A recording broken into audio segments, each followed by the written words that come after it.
Podcast right now. Hello, happy Super Bowl Sunday, listeners. Podcast right now, episode 173, February 7th, 2001. My name's John Michelle. On the podcast today, we have a $1,000 dog. It's an expensive canine unit.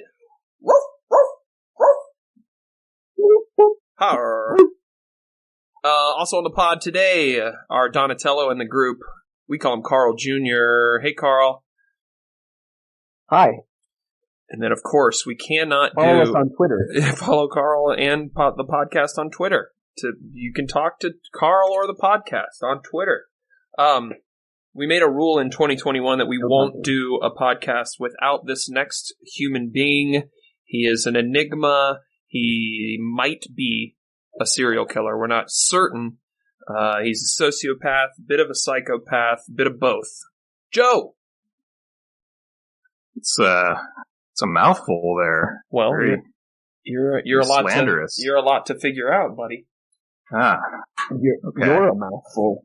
Yeah. Like one of those heart-shaped locks that you wrap around the lady's nether parts to keep her from being penetrated. That's what I am. Like a chastity? Penetrated prematurely. A chastity belt, Joe, or something? Yeah, yes. That's what I do. I bring you around women if I don't want them to be penetrated. That's right. He's been known to dry up a vagina or two, this guy. As soon as he opens his mouth, they're just not interested. Yeah. My theme song is Sandstorm by Darude. Dog's getting some shots in on Joe, too. Is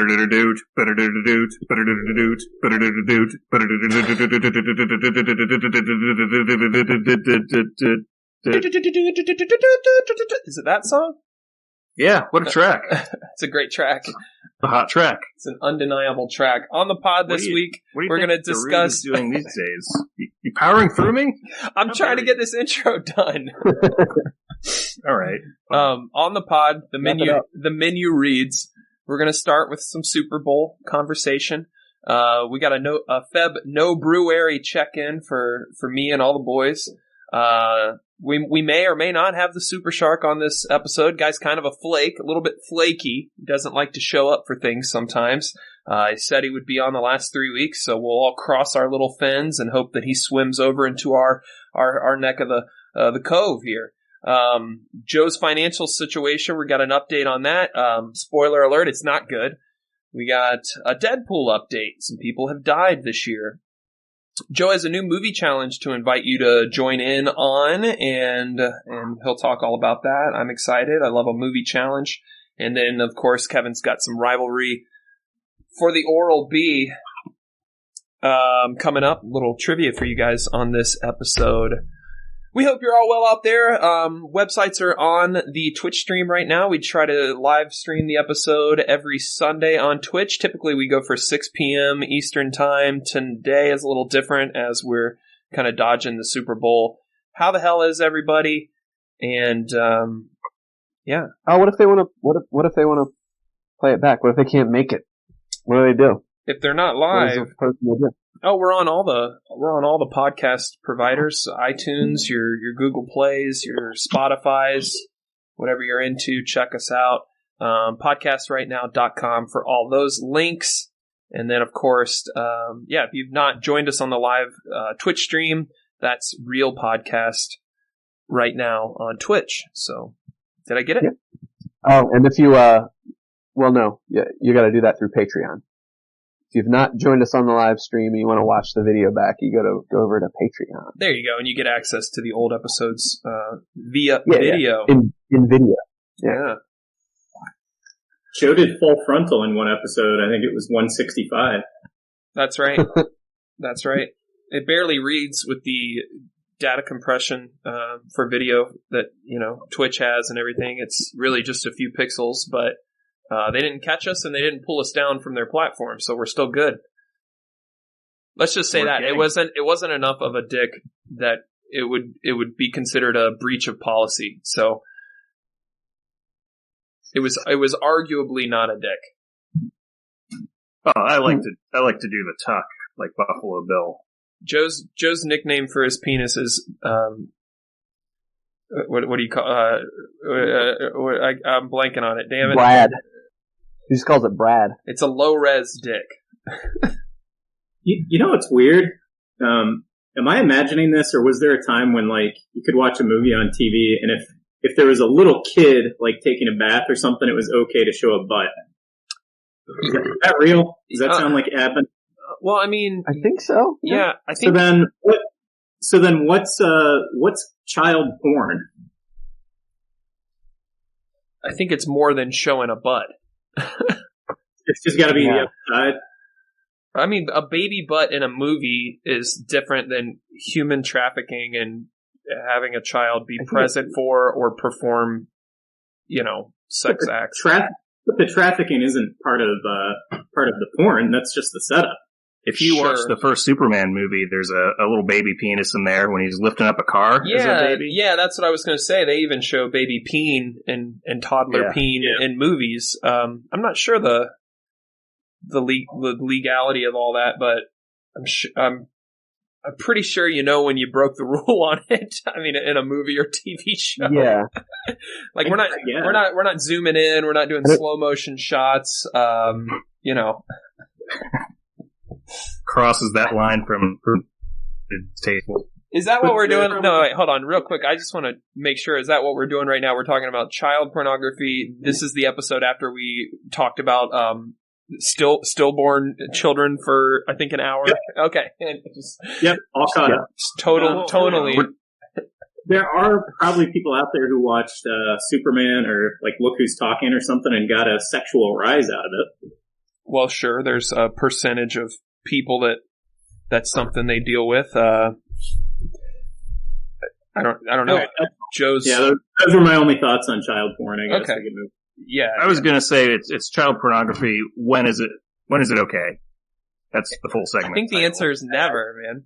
I don't know how to define child pornography, but I know it when I see it each and every Sunday. Is that what? That's when I look at it. Keep moving. What am I doing? Let's move it on. Yeah. FCC's beating down our door right now. What are you guys talking about? Probably the FBI too. Yeah.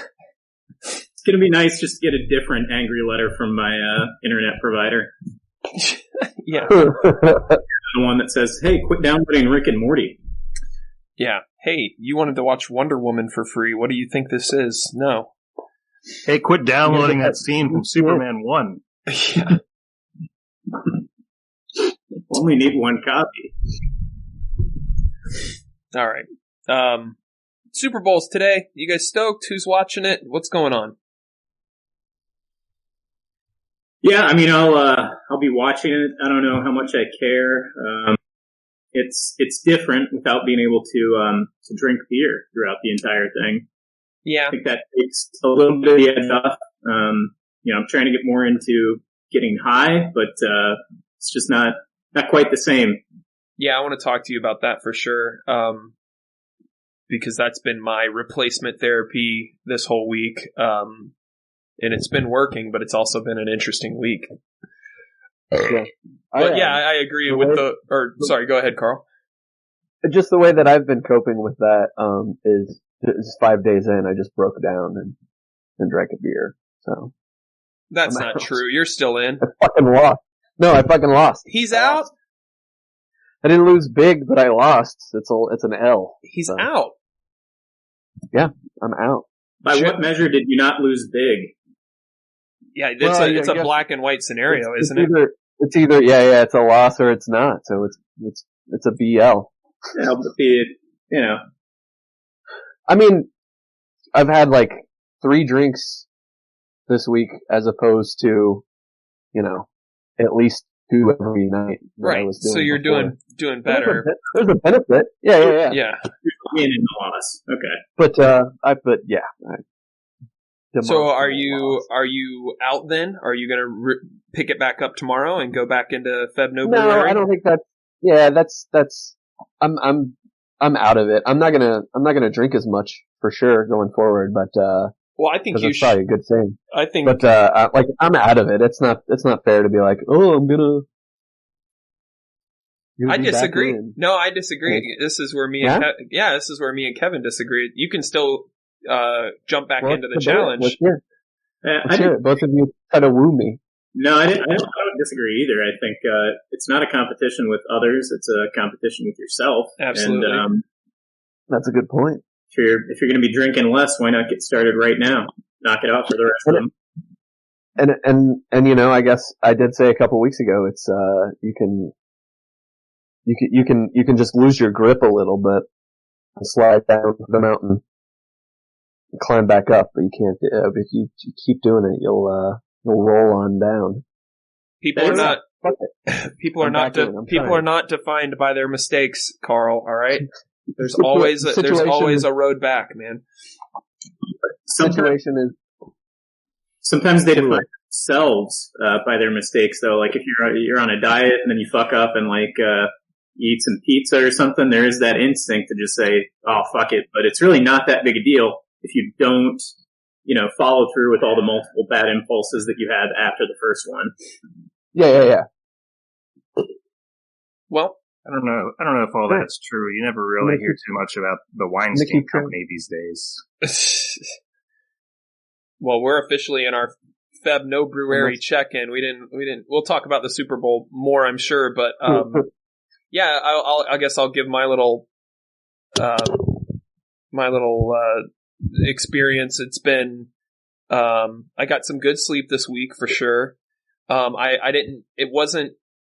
It's not been as challenging as it's been in past years, I think. And maybe that's a thing that it just comes with age, or maybe it's been the cannabis replacement that's been getting me through.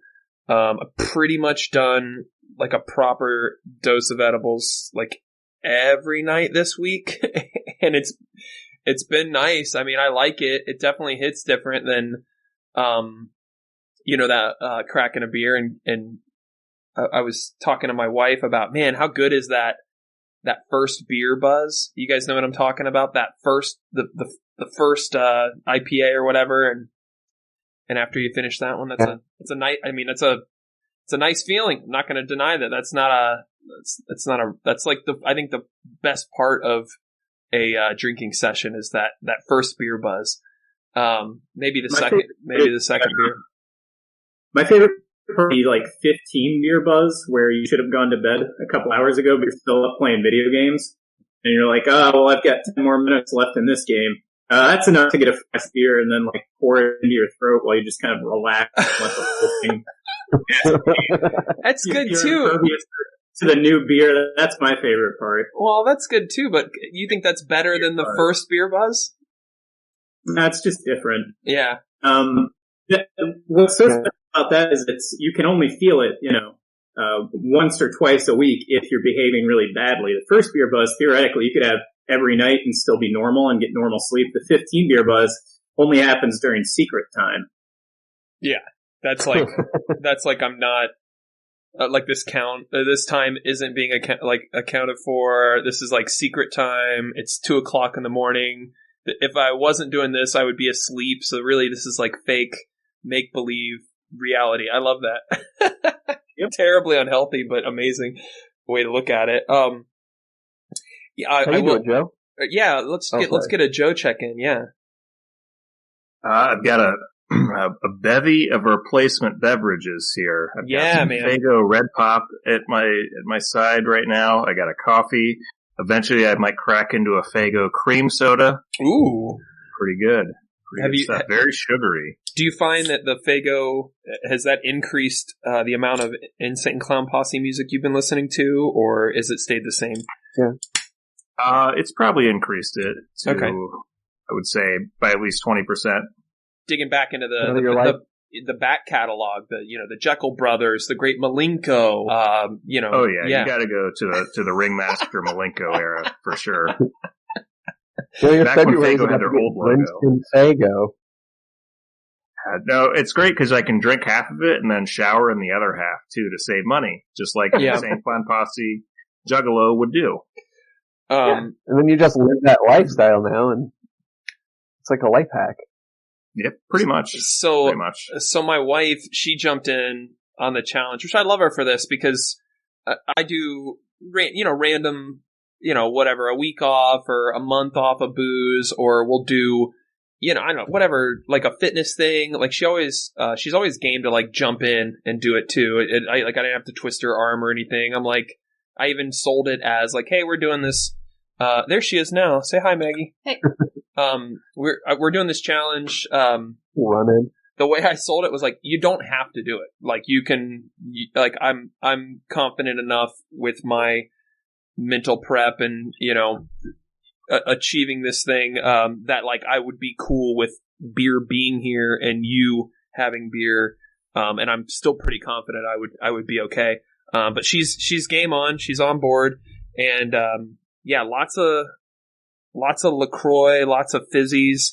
And then Joe, we also dipped into the soda department. I joshed Kevin, the other night and told him I had a beer and that it was a root beer though. And then we've also been getting like some expensive, like, what is the company, like Jones Cola? But I got some. Yeah, like the nice Faygo. Yeah, I got some cream. Jones soda?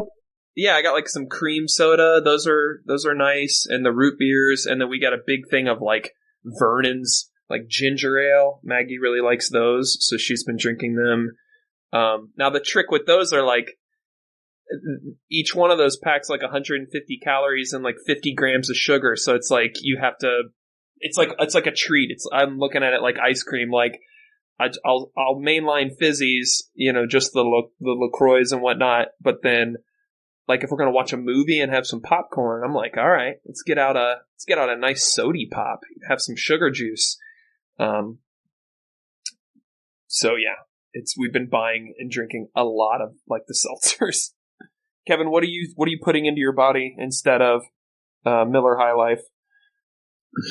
I'm on more flat water actually than seltzers. I think that's changed since the last time we did a month off. Okay. But yeah, just I'm having a seltzer now because it's nice to open a can on the podcast. But, ooh, was that the hibiscus that I saw there? This is watermelon. Oh, okay. Actually. The similar color. The hibiscus is the slam. That might be my favorite LaCroix right now. I'm on the orange, so pretty boring. I like the coconut LaCroix, but I think they only really make sense in the summertime. That's fair. Am I the odd man out that I get bubblies instead of LaCroix? Yeah, Joe, you've always done the bubblies. I don't know what it is. I think up front they have less of a aggressive taste. There's something about LaCroix. They taste good like once you're 3 sips in, but bubbly tastes good kind of right off the bat. My trick, and they're $1 cheaper, I think. I used to hate these things, these fizzy drinks and flavored sparkling water. I think the trick is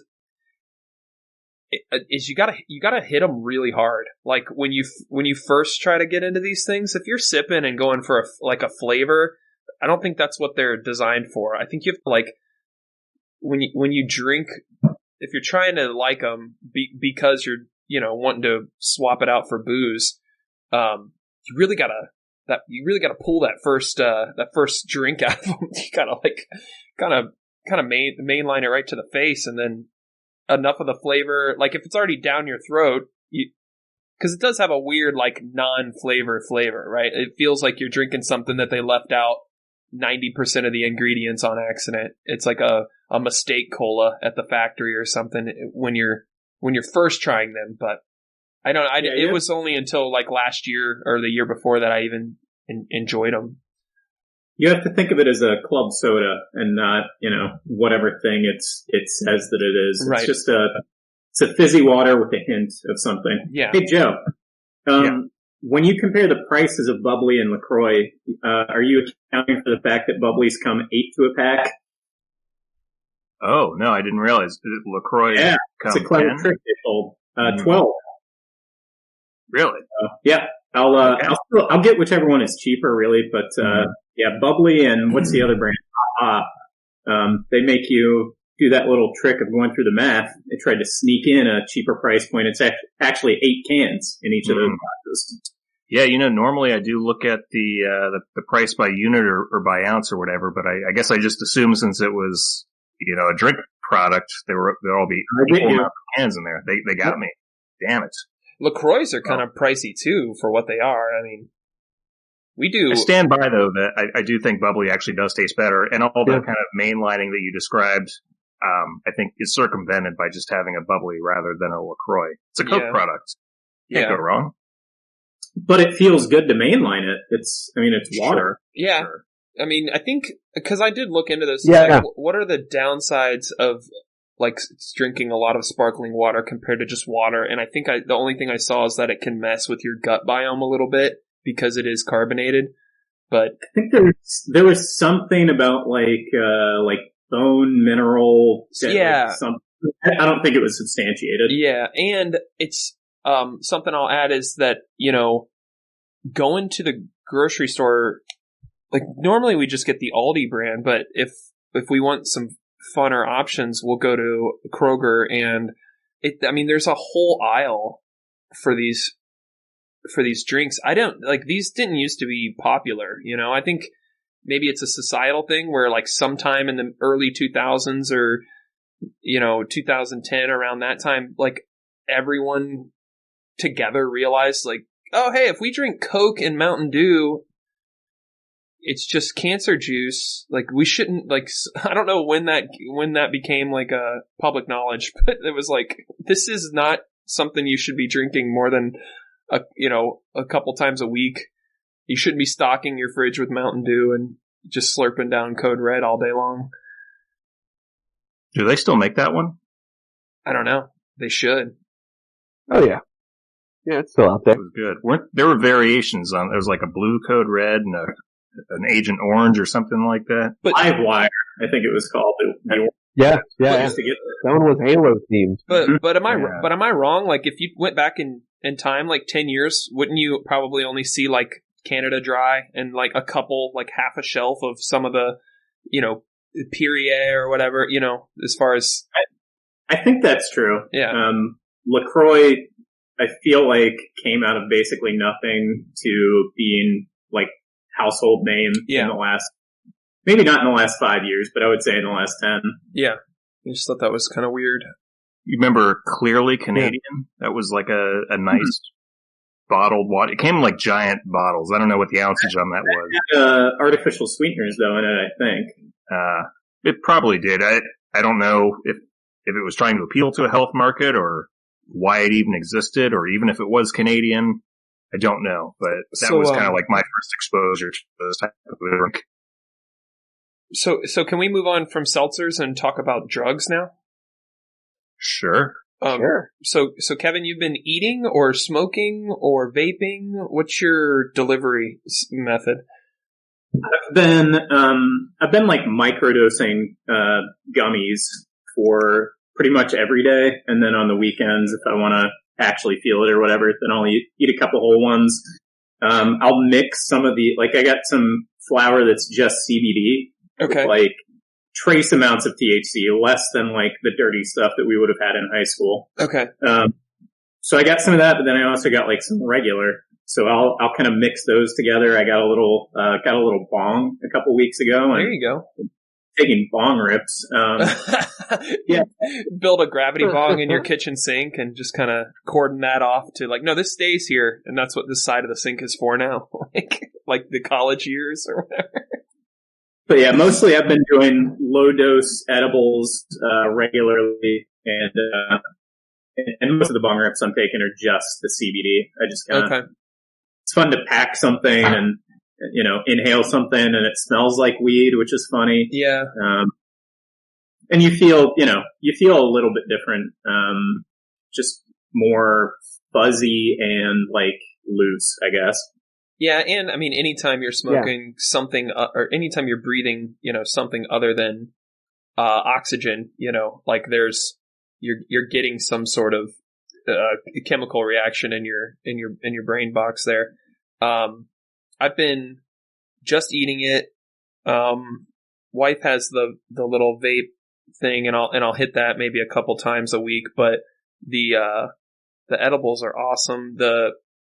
I've been sleeping good, and then the other thing I've noticed is the first couple hours of the next day, I get like a fun little kind of energized, warm, fuzzy, like still coming down from it, like vibe, and it pairs really nicely with coffee. So the mornings have been a little nicer too, and also that could just be noticing the absence of any kind of hangover, So yeah, it's hard. I like to do CBDs in the morning coffee, like the tincture. There you go. Or a little that in it. Yeah, I could I would do well to hunt down some more CBD stuff. But we're in Ohio. What was that's legal. You were saying something when I cut you off, sure?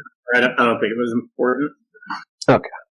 But yeah, definitely I've had more than a couple times which I think my tolerance is starting to respond, but there's been a couple nights, last night included, where it's midnight and I'm playing video games, with you boys or whatever, and just like, I don't know, it's a fun feeling having the edibles with the absence of booze. Like I think it kind of hits you different, not having alcohol in the mix and just enjoying everything that comes from eating the reef.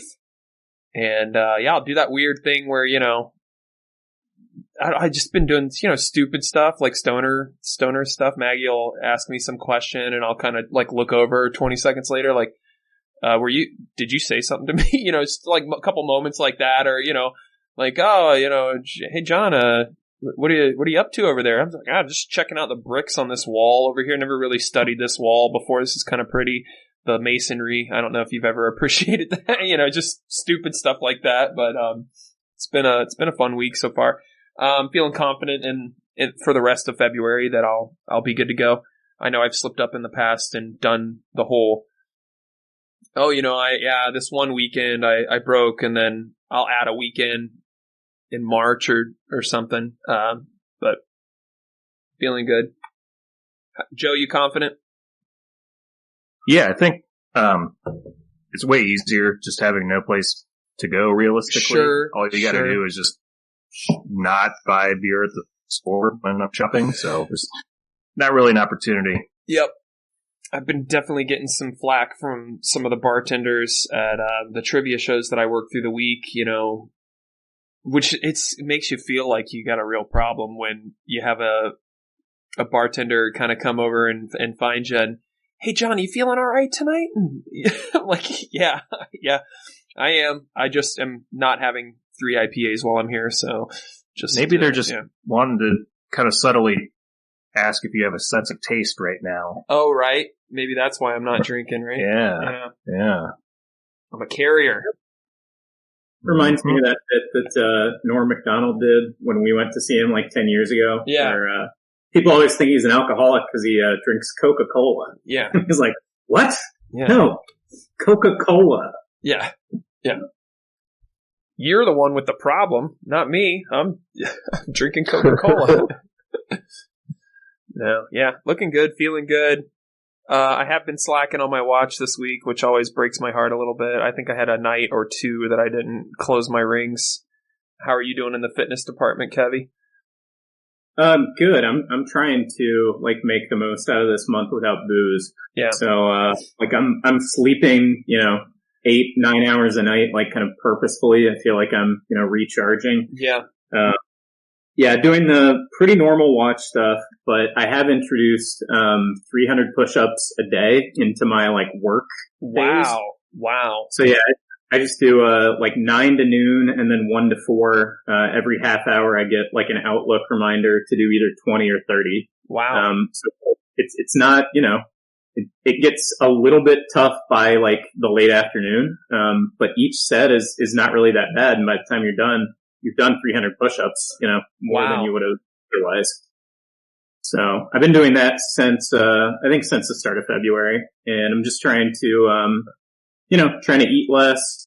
I had started to take for granted the effect of like closing the rings and whatnot, and I was very laid back about what I was eating, and especially the amount of beer I was consuming. Sure. And so my stomach started to hang just a little bit differently, and I was disgusted by it. Yeah. So yeah. You had to take some action. Yeah, I'm still pretty happy with what I look like stepping out of the shower right now. That's been my whole weight loss experience has been that. Like, I didn't think I looked bad before, but it's just like you'd be surprised what 20 pounds difference can look like on a normal your normal build that you're used to seeing, you know. Good shit.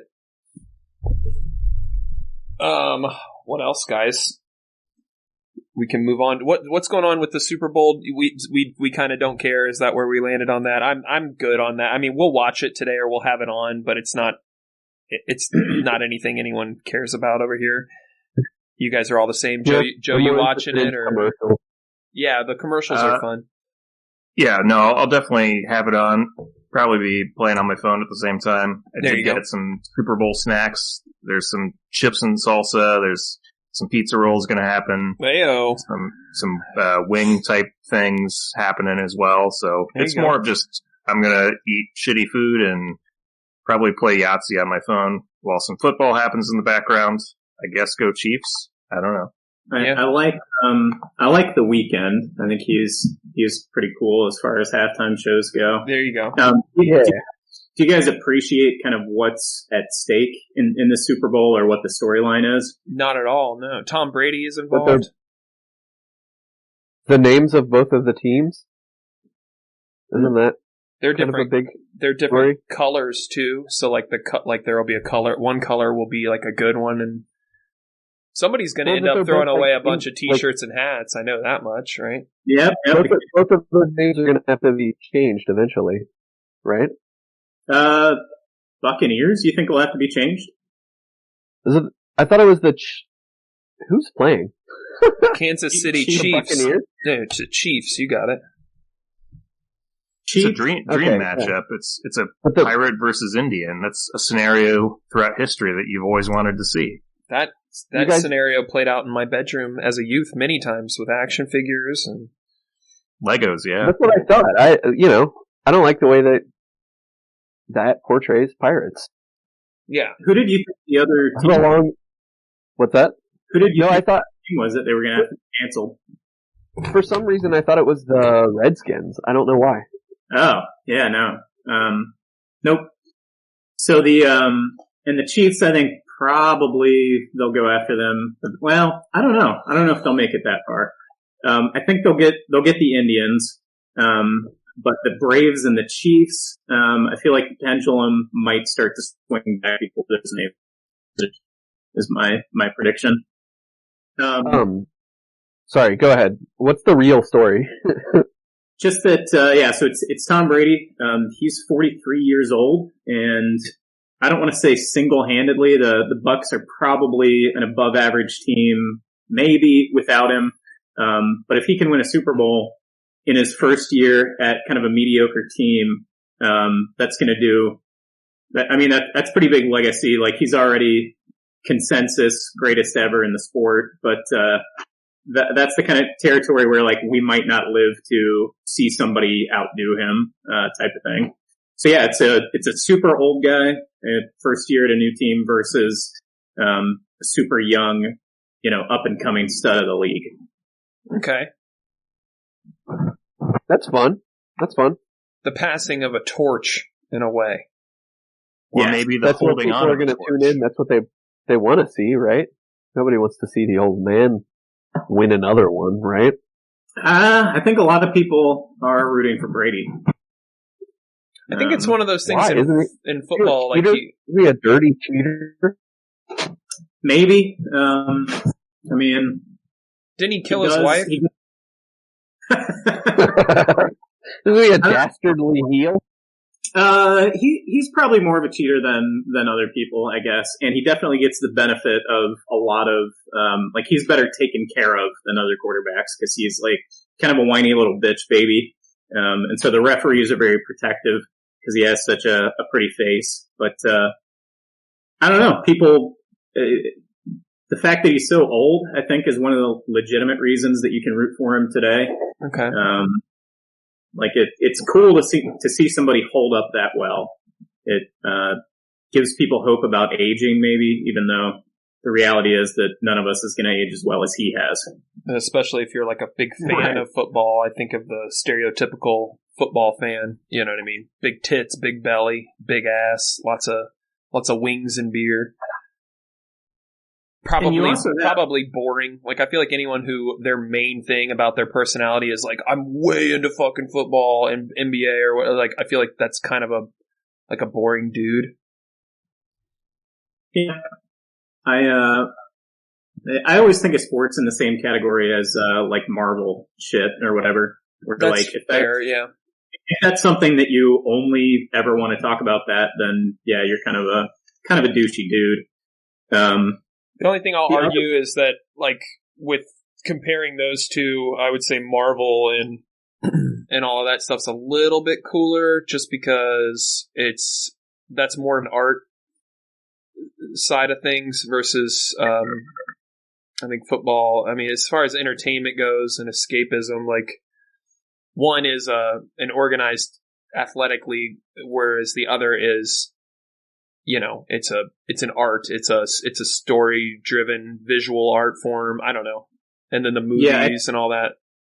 Oh, well, I think sports are a better, or they're a closer analog to like real life. So it's just what you want to be invested for entertainment. One is farther away from reality. Right. One's kind of expression of like, struggles that are sort of common to humankind. Right. It's in the newspaper. You know what I mean? Like, it's not like it's a respectable adult thing to be way into. You know what I mean? Yes. Yeah. I think sports are more of an adult thing. Yeah. And, Marvel would be more of a childlike, imaginative, type.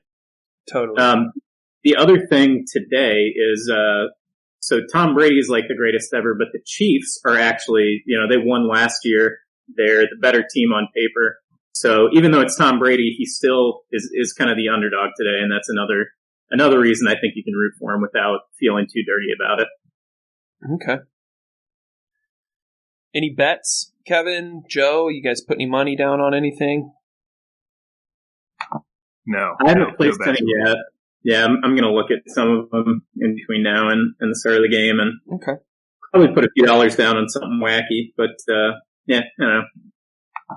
Well, the reason I ask is, you know, Joe, I understand your financial situation's not as good as it's been in the past. And, you know, maybe if you hit big on, you know, some bet in the Super Bowl, you could right the ship. That's a risk I just can't take right now. I understand the financial situation. Last week was looking a whole lot rosier than this week, John. I was planning to buy and sell your ass. Yeah, well, let's get into it. A couple times over. Your financial situation. What's going on? How, you know, maybe is there a GoFundMe we should start or something for you? I mean, it wouldn't hurt. Every little bit would help, but.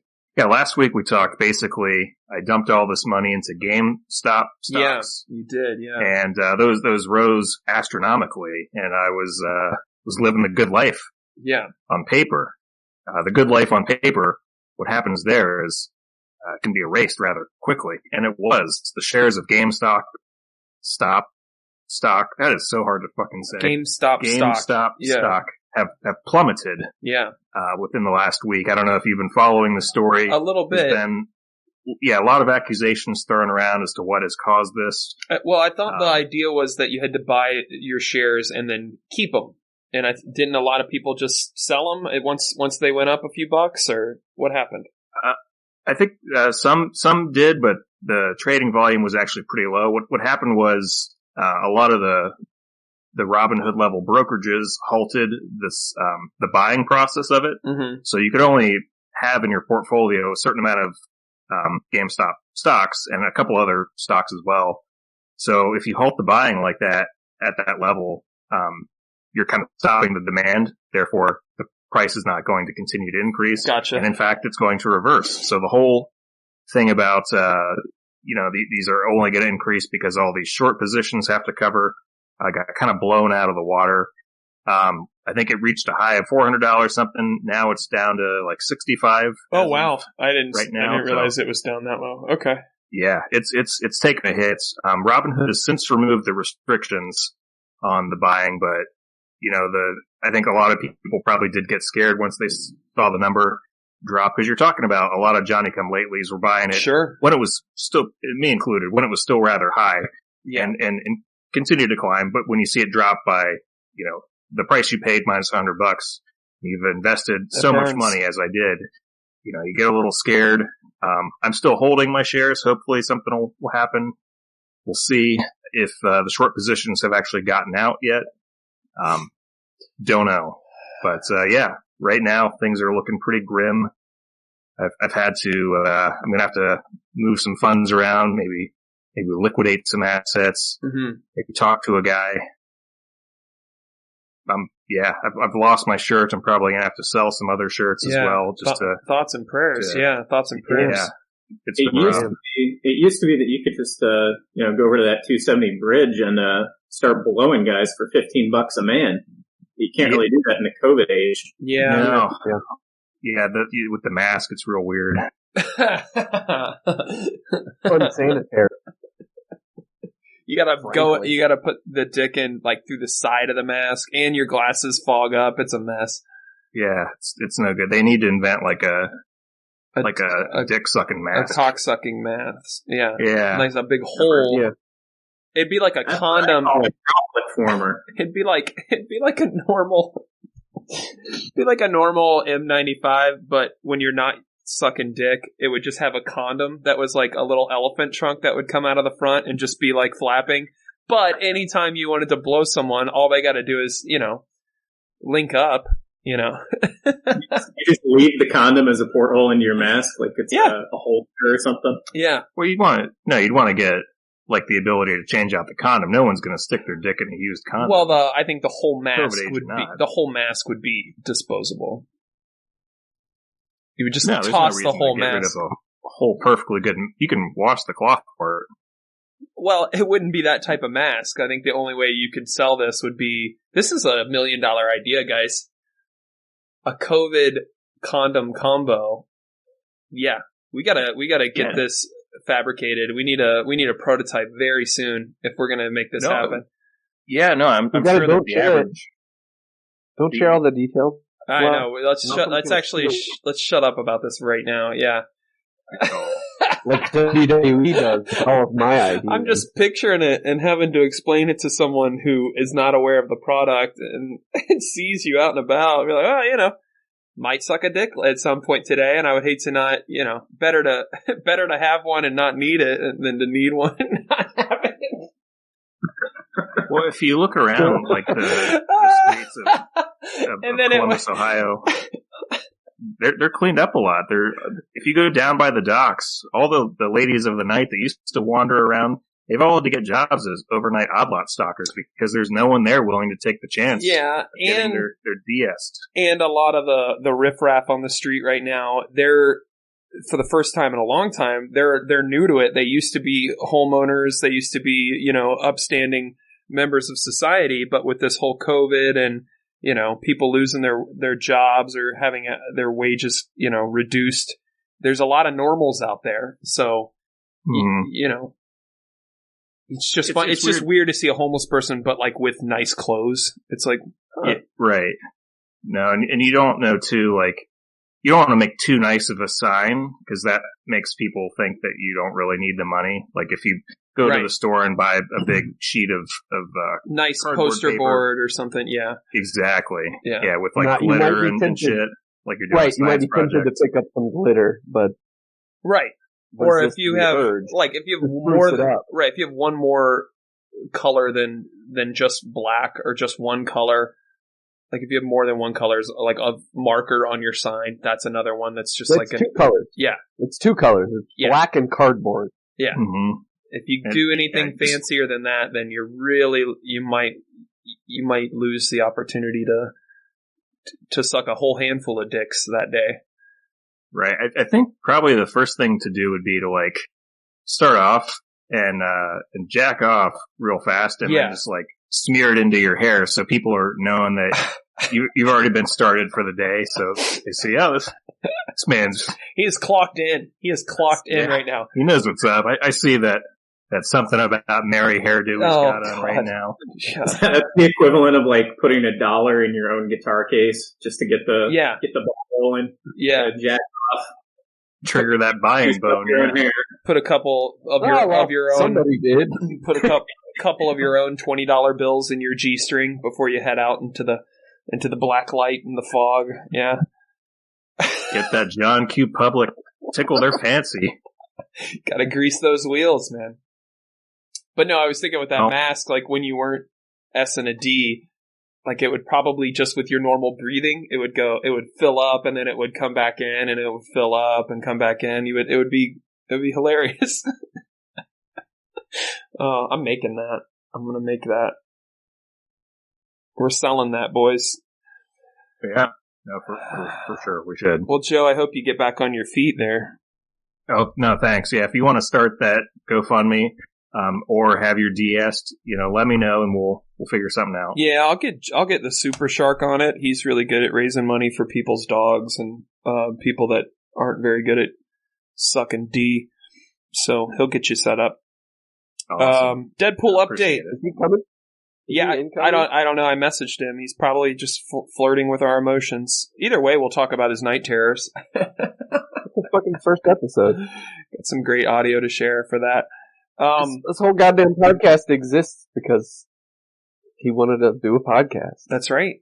I mean, he never showed up. Yeah, me and Kevin talked about it. I remember that all the way back in 2016 or 17. Something like that. I always feel like we're doing Dusty's will too. Because he would always say that like, oh, you good? He would try to talk us into doing things. I think he would enjoy this. Yep. Absolutely. Dusty is our deceased friend from high school. Really fun at parties. And it's always gonna be, at least as long as I'm live, the space will be here for us. And that's a big reason. Absolutely. And we're all lucid and boring too, because we're not drinking, so this is great. This is not how Dusty would have wanted this to happen. Right now, we're letting down his spirit, so I think we should all join Carl and have a nice beer. That was a test. That was a test. You all passed, except for Carl. I'm channeling him. Joe, give us our. I entrapped him in that weird painting that I showed you. Oh, cool. We need walking around in there. We need our official 2021 Deadpool update. Joe, are you prepared to deliver this? Yeah, we did have some breaking news in the celebrity podcast right now. Deadpool update 2021 as of last night, 2/6/2021. Leon Spinks died. So that's me 33 points. Yeah, he was a popular pick last year. He had a lot of cancer. I think it was like stage 4 for 5 years or so. And luckily for me, this year, you're supposed to go ahead and pass on to the other side. Former heavyweight champion, beat Muhammad Ali. Yeah. Dies at the age of 67. Yeah. Did I have him last year or the year before? Yeah, you, me, and Kevin had him last year. Okay. So would have been pretty lucrative by a couple months for the three of us, but here we are. He's gone and we're still here. Let's R.I.P. Yeah, R.I.P. Rip So Spinks. I've taken the lead. Yeah, you have. That's a lot of points. It's a big get. Yeah. I think that's going to win the year for you. Who else has some juice that could top that? Did anyone even have another person that was that young? Oh yeah. Okay. Carl had Takeshi 6ix9ine. Oh, that's if right. He goes. He's going to win the whole thing. That's like a bunch of points. Yeah. Well, I got a few. I think I have someone else that's close too. I forget. To 30. 30. You have Russ Limbaugh, who would be good for like 30 or 28 or something. Yeah. Okay. Olivia Newton-John, right. high 20s. I think between her and Larry. How many did I get for Larry King? 7? 13. 13? Yep. So yeah, I just need to kill probably 2, but possibly 1 person. Allegedly kill. Yeah. Yeah, it's going to be interesting. There's still a whole lot of year left. 11 or so months, give or take a month. We've still got some celebrities who are hanging in, some who are probably on their last will to live. Anything can happen in the Celebrity Death Pool 2021. It's a shame no one picked Joe this year, I don't think I'm famous enough. You're on a popular podcast. I think that counts as celebrity. Maybe, but it doesn't make sense to pick Joe because the whole reason we're playing this game is, if anyone but Joe wins, we can collect a free meal from Joe. But then if Joe wins, nothing happens. So it doesn't make any sense if he's dead. If he's dead, he won't be able to pay out the prize. It's true. Yeah, I guess you're right. I would like my 2020 and 2019 free meals. Well, you have to put some shoes on every once in a while. Oh God, I'm not even wearing pants. Life's not all about, Xbox 360 video game themed pajama pants and cheap Kroger candles and discount hearts, There's other stuff out there. Your fucking khakis, Joe. No, I got some new pajama pants. That's what that whole quote is about. It's just about pants. Put your khakis on. The whole movie is a metaphor for pants. I believe Joe hasn't put pants on in it's something like 7 months now. Hey, we're getting up there. No, I wore some yesterday. Actually, went on a hike. That's what I did with my sober time. There you go. That's a good sober activity. A nice hike. Yeah, it was. I rarely wear regular pants. Yeah, they're not great. It turns out they're all itchy and stuff. But this hike was at the place where they shot the Shawshank Redemption. This is a motion picture. Have you guys seen this? I've seen this. Yeah. Well, there's a cabin in this film, and that's in Mansfield. I've never seen it. This is a foreign film? Yeah. I think it's... What is it? The Shawshank Redemption? I watched a version where he crawls through 500, feet of feces, and then him and Morgan Freeman have sex. I watched the Shawshank Redemption. Oh. Thank you. It was pretty gross. He didn't wash himself. Ew. He had shit sex? He did. Gross. Yeah. He had to time his thrusts up with the thunderstorm so as not to get caught by the guards. Did your internet service provider contact you after you sourced this entertainment?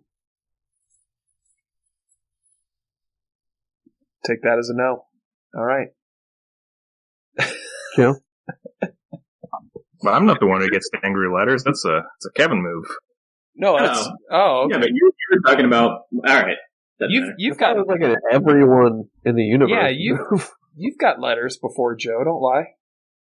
Yeah, I got an angry letter. Damn it, Rick and Morty. Yeah, mine was Wonder Woman. I'm pretty sure when I got mine. Well, let's talk about some stuff we watched this week. It's time for our weekly Wanda Vision recap, episode 5. Where you guys at? Did you see it? Did you like it? Did you like the new episode? No one's watching it but me, right? I still haven't started this. Okay. Well, you've had a month. I didn't watch it, but I am 4 episodes deep into Ally McBeal. That's a great show. You should definitely check that one out. No. WandaVision recap. I've been watching Sopranos. I've been watching X-Files. Oh, that's a good one too. I feel like all these are very good shows. Good show. So in this week, love that Scully. Scully. This is not This is not an Ally McX-Files recap. This is a Wanda Vision PCRN recap, episode 5. What's fun about it is she's actually gotten possibly more attractive in her old age. Oh, yeah. Definitely. Google image, is it Gillian Anderson? That's her last name, right? Gillian Anderson, definitely in Hannibal she turns up. Very attractive. I actually did see the 2 latest episodes, John. Thank you. Paul. So that's a statement about both, she's doing pretty well as an older lady, but also, I don't know, when I go back and watch her in her youth, there's not much there for me. Elizabeth Olsen stars as Wanda Maximoff in Wanda Vision, a new series on Disney+. This is episode 5 that just aired Friday. It is weird, the format, having to wait a week for each episode, but I think it also adds to some of the mystery of this season and some of the questions yet to be answered. A new character from the MCU introduced in the newest episode. No spoilers, but definitely a jaw-dropping holy shit moment in the last episode. So encourage you guys to check it out. Robert Downey Jr. turns up in Ally McBeal. He would later go on to be Iron Man, so we're kind of on the same page here. Can you explain the setup for this show? Did you already do that? Yeah, Ally McBeal is just out of college. No, not Ally McBeal. You Mulder's like, you creep. And then Scully is more reserved. She has a medical background, and they kind of assign her to Mulder, to report on whether any of this is valid. And he has these fantastical thoughts, and she tries to bring him down to earth. Westview thoughts too. She sees a dancing baby sometimes. All these other types of things in her mind appear. But the weird thing is, she joins this new law firm, and wouldn't you know it, her ex-boyfriend happens to work there, who left her to go to school in Michigan while she stayed around in Boston. Did he go to the University of Michigan? I don't think they actually say what school in Michigan he went to. Just that he was going to Michigan because he got accepted somewhere. It might have been for clerking. You gotta hand it to him. That's a good school. Top public university. Yeah. It's a good law school there. So every episode up to this point has been like a TV sitcom from a specific decade. And they in episode 1 and 2, at the very end of the episode, they sneak in some little hints about what's going on. Why are we watching a I Love Lucy-esque season of, Wanda Vision? What's going on here? And then episode 2, they jump to the 60s. Then episode 3, we're in the 70s. And that's when we really start to get a look behind the curtain of what's going on. And then once we get to episode 4 and 5, we're now outside of this weird TV world that Wanda and Vision are currently inhabiting and living in secret hiding their powers. Vision, he doesn't look like a robot. He uses his vision magic to look like a normal Paul Bettany. And episode 5, really enjoyed it. I was wondering at the beginning of the season how long they were going to carry on with just making these kind of sitcom from a different era, like entire episodes.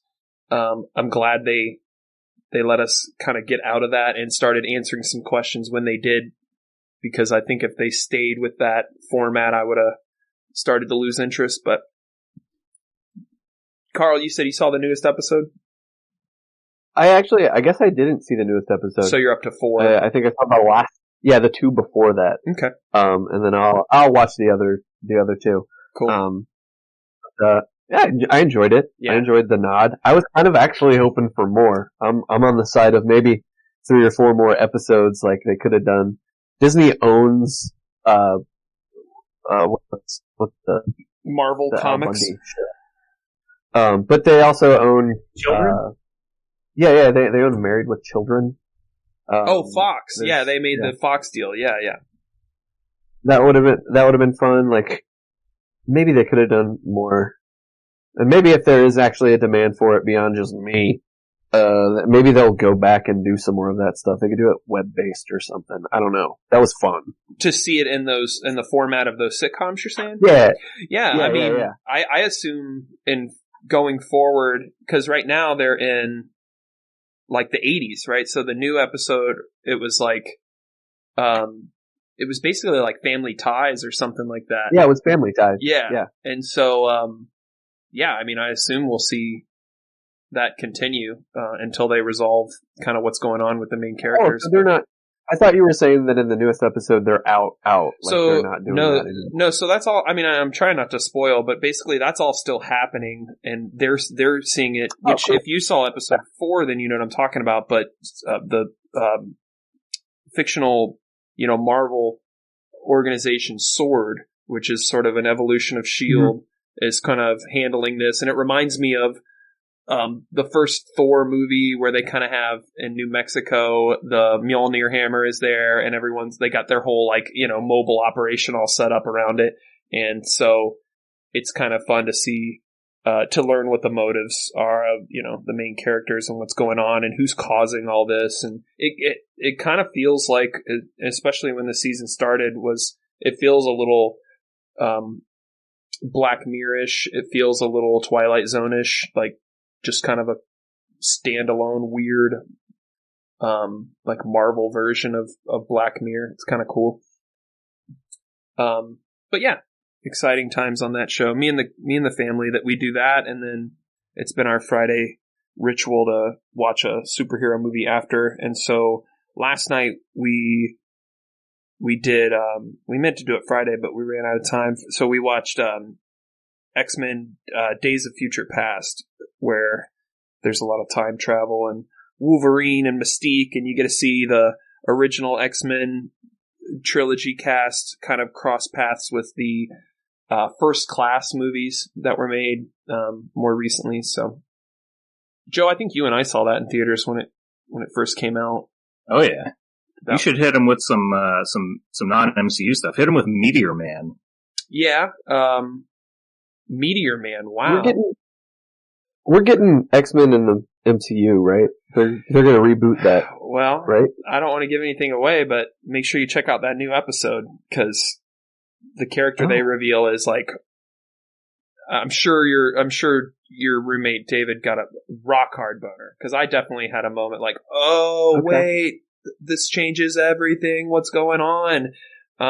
So it's been fun to see, that legal shit get sorted out as far as like what characters the MCU is allowed to use and what characters Fox and Sony have the rights to, right? Like it's Marvel, but like there's all kinds of rumors going on about the X-Men and the Fantastic Four and how that'll eventually fold into what we know as like the current state of the MCU with the Avengers movies and Iron Man, Captain America, all those guys. So, nerd alert! Joe, is this like a one and done, or is this going to just kind of continue on indefinitely?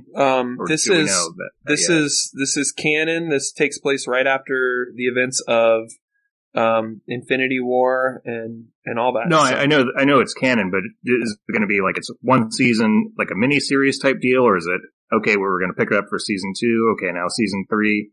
I think with these types of shows, if it's a hit, they'll do another season, or depending on where the story goes, they have a bunch of different individual series coming out for Marvel, and they're all considered in the same world as the movies, and this is phase 4. So unless they have plans to specifically make it a one season thing. If it does well, of course, I would bet on them making more. So, gotcha. But it might be one of those things where the story goes, that's just that one-off season, and maybe those characters fold into another season. I know they're doing Falcon and Winter Soldier. They're doing the Loki series. There's the What If series.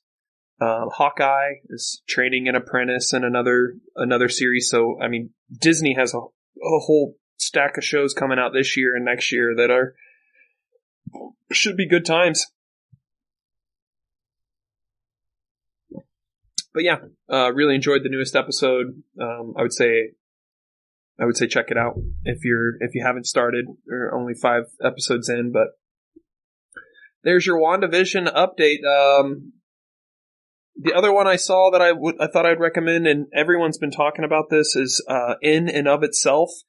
Has anyone had a chance to watch that yet? It's kind of a hour and a half theatrical performance that was they filmed like 5 or 6 different shows and kind of edited those together, and it was produced by Stephen Colbert and who's the other fella? Neil Patrick Harris, and it's I would call it like a magic show, but a little more of a performance, like a theatrical, an evening with type performance. But did anyone get a chance to check that out yet? You said everyone's talking about this? I've never heard of this. Really? What's it on? I mean, maybe it's just the online circles I am a part of or whatever, and also like the podcasts I listen to, but like almost every podcast I listen to, it's come up. Jerry currently has it on our Plex account.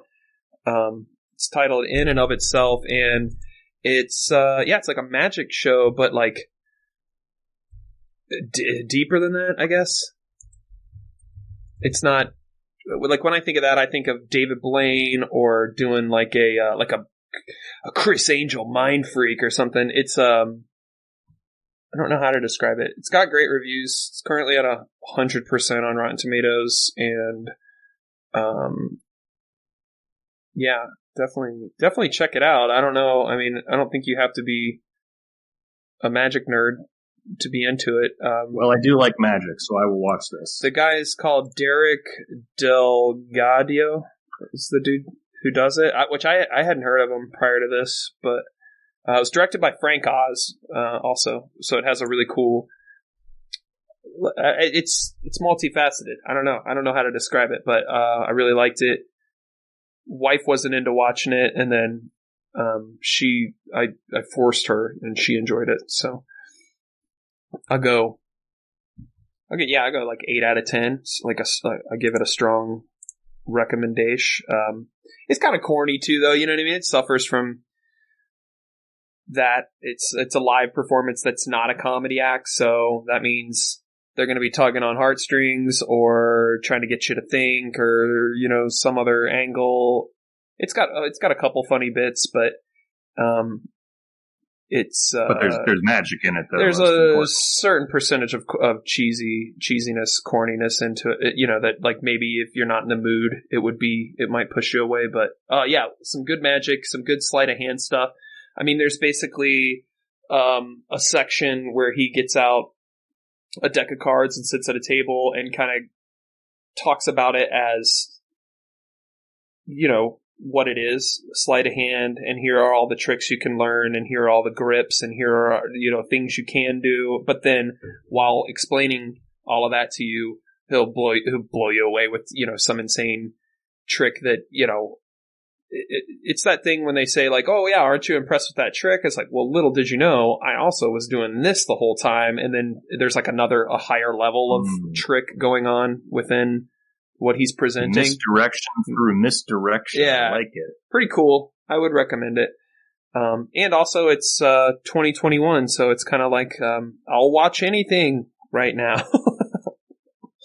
Watch that pile of shit, Wonder Woman 1984. I'll watch this DeGrilio and do some magic tricks. Why not?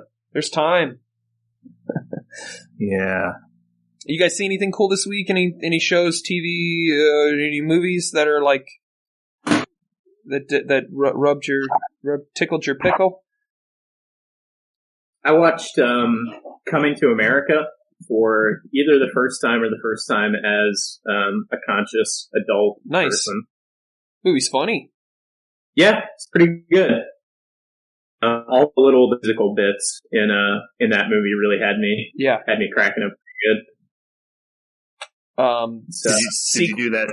Or go ahead. The sequel? Yeah, I was going to say sequel's coming up. Yeah, it came into Chad brought it up recently because of, I think he had heard of the sequel, and he was over on Friday night, so we decided to watch that one. And it holds up pretty good. And you guys didn't talk at all the whole time he was over there. You cracked me up when we started playing video games that night. You were just real quiet, and we're like, Well, I went from hanging out with Chad to being in an Xbox Live party with 5 people, and 3 of them were John and his brothers. So it's not so much that Chad and I didn't talk to each other. It's just that like it was usually like one person would talk and then the other person would like listen and then respond. Right. We don't do that. You'd call it like a conversation. I got you. Okay. Whereas the Xbox Live party is more of a like, probability distribution of how many people are talking and how many people are listening at any given point in time. Yeah. And I got claustrophobic in my head. It was a lot going on. Well, and for my my breed of what I think's funny, it really depends on it's like timing is a huge factor as far as like how many ears do I got? You know what I mean? Like you don't want to think of something hilarious to say and then drop it at the wrong time. And so, yeah, I totally understand what you mean when it comes to several conversations going on at the same time. And then and I demand attention when I want it. I fucking want it now. I'm not very patient with attention, you know? Yeah, you guys, I think, have a little bit of extra juice around each other. You start to feel that familial, growing up, vying for attention, type dynamic. Super Shark was in a way too that night. How so? I don't know if he was like, getting extra drunk or something, or he seemed, I don't know, he seemed aggressive, very, very bold, aggressive. Well, I don't know if you know this, but I've reclassified him as far as how he'll be treated by me and what I expect from him as far as any kind of, level of courtesy or respect. So I'm having a lot more fun. Like it's by distancing him just a notch, pushing him back a notch, I've been able to just unload and have a lot of fun with him and at his expense. So really enjoying myself and the time I'm able to spend with him. And we just talk a lot. We talk a lot of shit and we have some fun with it. And no one takes anything too serious. No one gets butthurt about some of the gnarly things we say to each other. And I'm just having a blast. We did do something haven't done in a while. I thought was fun. We did Free for All Halo.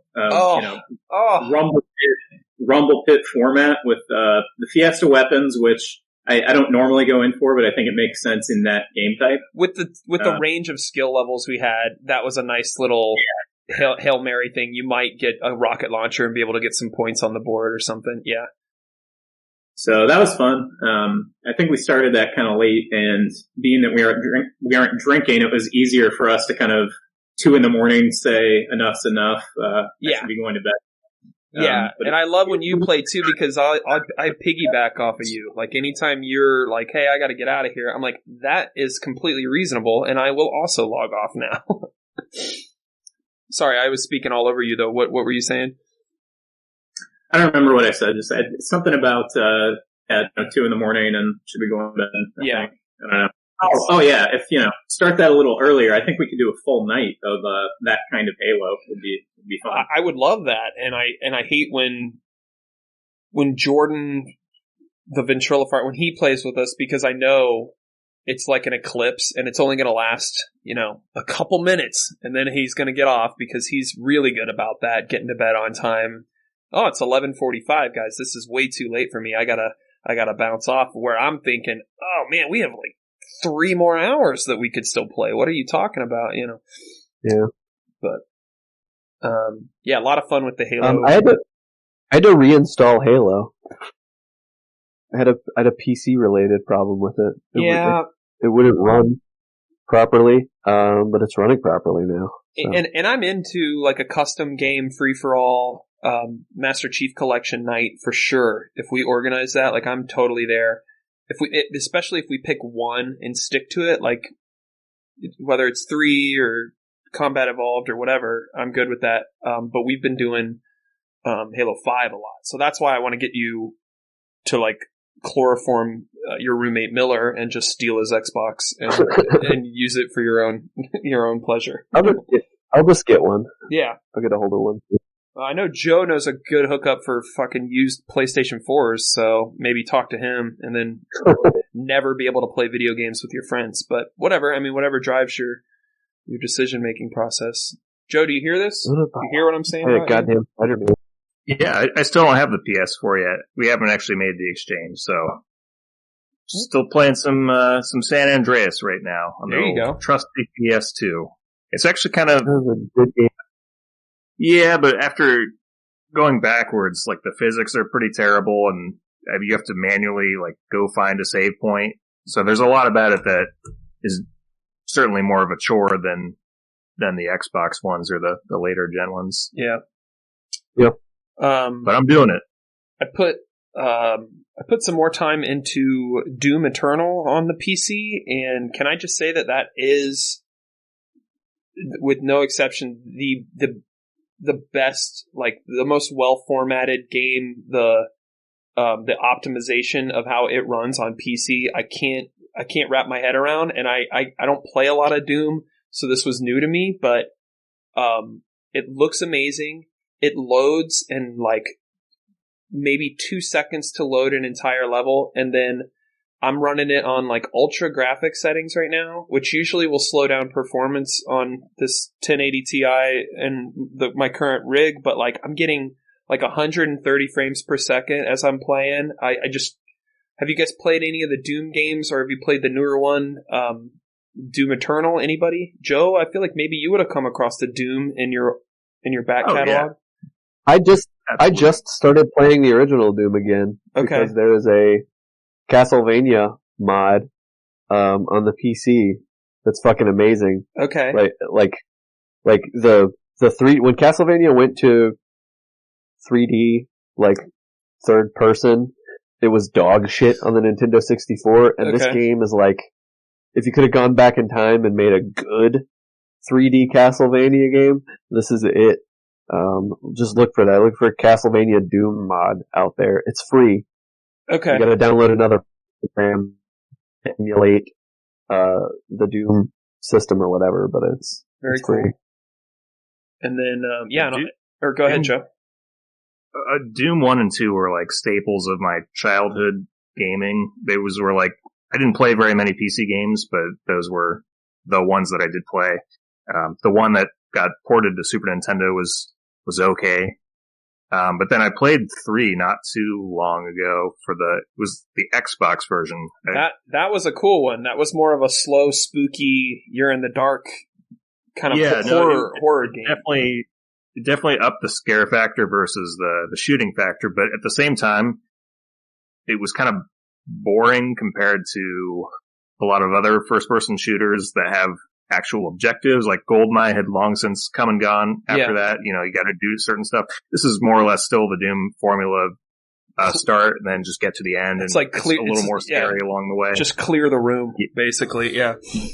Yeah, and a lot of those levels ended up looking the same. I did actually play Doom Eternal for like a half hour. Okay. A couple of months ago, maybe even longer than that. But yeah, super fast paced. It was a lot of fun. And the main like gameplay mechanic in the 2016 Doom and then the newest one, Doom Eternal, it's really cool because I really loved it. It was basically like you're always on the brink of dying, and the only way to get more health and ammo is to kill enemies. So yeah, like if you play it like a Halo or a Call of Duty where you're in the main campaign and you're, you know, like in Halo, if I was having a hard time in like a campaign mission, you kind of tuck yourself back into a corner and like maybe let some of the enemies like bottleneck towards you, conserve your ammo, and kind of hang back and kind of cheese the game a little bit. In Doom, you can't do that. Like if you're not running around the map and jumping and dashing and sprinting and doing glory kills, you're not going to beat that level. And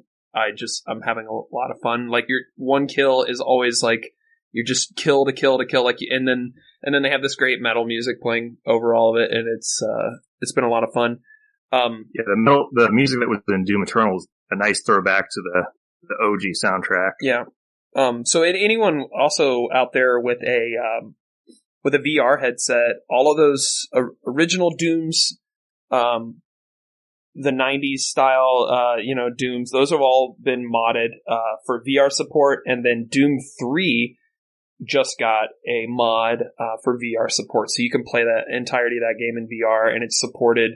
I think you have to just own a copy of it on PC and run it that way. But if you're on the mobile stuff, the Quest, you can sideload it, so it's been optimized to run on standalone hardware too, which is pretty cool. I mean, I remember when Doom 3 came out, and it was kind of like it was that and the Pitch Black game. What was that game? Chronicles, the Riddick game or whatever. Oh yeah, there were two. There was Butcher's Bay, and then there was... that's what it was. But the lighting engine, that was like that was the first time I'd seen lighting like that in a video game where they really had a lot of fun with, the flashlight as a utility item. Like you have to use this to get around and spot enemies and stuff.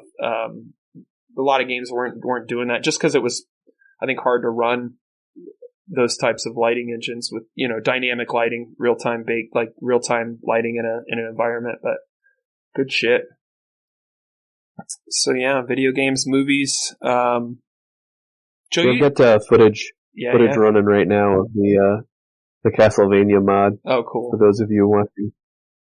Yeah, those games are cool, man. When Doom came out, the first one, and back in those Wolfenstein days, I mean, that was the coolest thing you could make your computer do. Those 3D shooters like that was just so new at the time. Redneck Rampage? Oh, no. Does anyone remember that game? Yeah, no. I had that. You drank beer, and then it made you, it got all fuzzy, and you couldn't walk straight. It was good. What about, it was terrible. What about the Western title? Do you remember that? It was like Mad Max or what was it? Mad Dog? Mad Dog was Quick like, Draw McGraw or something like that. I forget what it was called. Well, there was the one that was on the CDI that wasn't really, it was like more of a point and click game. And it was a lot of video injected into the game. Yeah, I'm pretty sure that was the CDI system, because that was always on display at my local media play, if you remember that store. Yep. And then never had that game, but even before Wolfenstein, there was Corridor 7, I think was its very, very first person shooter. This was like a space one that wasn't Doom. Okay. So if you can kind of picture graphics worse than Wolfenstein 3D, you're pretty much there. Another 3x5 shareware type game that you get for $1, and then go buy the full version, maybe. We had Myst. Do you guys remember Myst back in those days? But yeah, I started playing that not too long ago. I think I talked about that on this, that I got about 10 minutes in and realized I still have no idea what the fuck I'm doing in Myst, and turned it right off. These games are hard. I mean, you're not, like, I would love to see the data on that. What percentage of people that played Myst played for the first hour and then said, no, I'm out of this. This is way too much. Yeah, man, those early days. If you had a computer, what do you like about this, John? You ever played Descent? Anyone? I didn't know. No. Yeah, that was pretty cool. Is that an old PC game or? Yeah, it was like it was a shooter flyer. Okay. Oh yeah. That was ported to the N64, I think. So I did play that. Okay. Here's another old one that was a Mac game in the mid to late 90s. MDK, Murder, Death, Kill. Did anyone ever remember that game?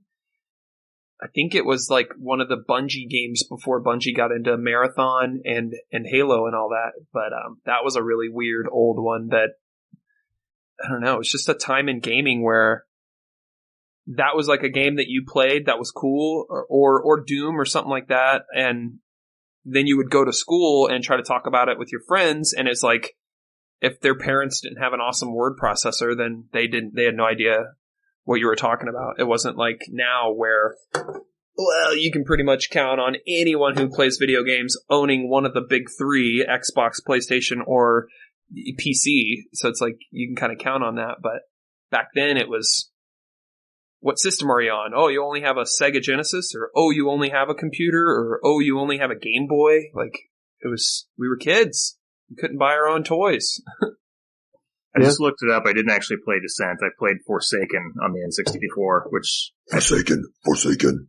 I think they're similar based on what I was reading on Wikipedia, but maybe not. Ooh, look at that. That's nice.